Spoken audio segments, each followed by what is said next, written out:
तेनालीराम की कहानी। विजयनगर राज्य के एक गांव में रमैया नामक व्यक्ति रहता था। गांव के सभी लोग उसे मनुष्य मानते थे। उनका मानना था कि यदि सुबह उठकर किसी ने सबसे पहले रमैया का चेहरा देख लिया तो उसे पूरे दिन भोजन नसीब नहीं होगा। जब यह बात महाराज कृष्णदेव राय तक पहुंची तो उन्होंने इसकी वास्तविकता जानने का निर्णय लिया। उस रात रमैया को राजमहल बुलाया गया और महाराज के कक्ष के सामने वाले कक्ष में उसके रहने की व्यवस्था की गई। रात भर रमैया उस कक्ष में सोया। अगली सुबह महाराज कृष्णदेव सीधे रमैया के कक्ष में गए और उसका चेहरा देखा। दिन का प्रारंभ रमैया का चेहरा देखने के बाद अब महाराज को देखना था कि उनका दिन कैसे गुजरता है।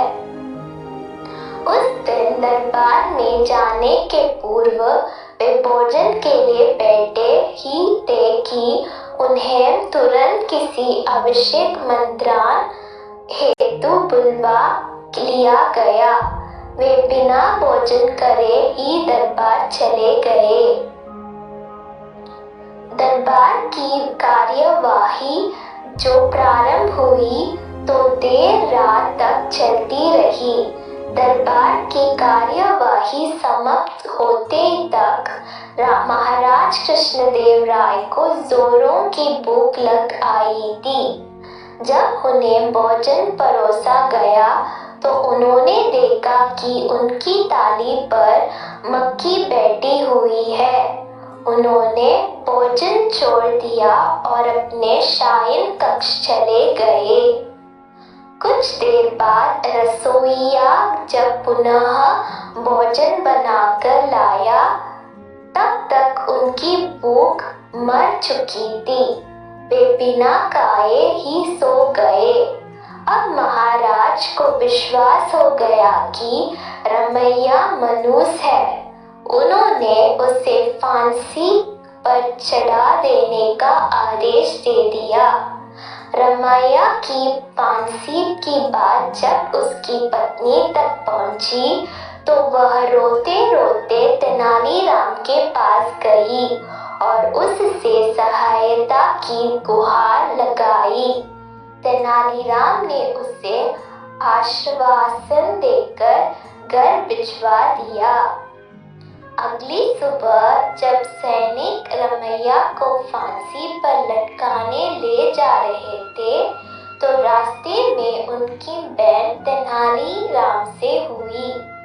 तेनालीराम ने रमैया के कान में कुछ कहा और चला गया। इधर फांसी गृह पहुंचने के बाद सैनिकों ने रमैया से उसकी अंतिम इच्छा पूछी। रमैया ने कहा कि मैं महाराज को एक संदेश भिजवाना चाहता हूँ। एक सैनिक द्वारा वह संदेश महाराज तक पहुँचाया गया।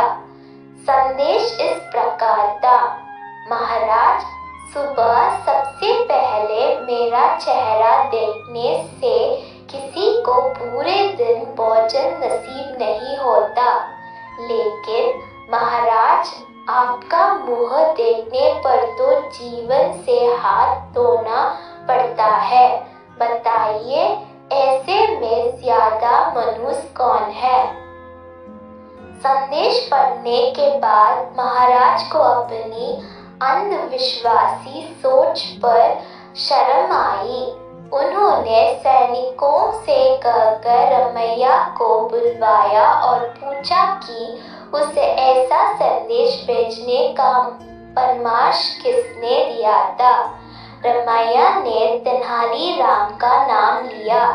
महाराज तेनालीराम की बुद्धिमत्ता से बहुत प्रसन्न हुए। उन्होंने रमैया की फांसी की सजा निश्चित कर दी और तेनालीराम को पुरस्कृत किया। इस तरह तेनालीराम की वजह से रमैया के प्राण बच पाए। सीख: अंधविश्वास से दूर रहना चाहिए।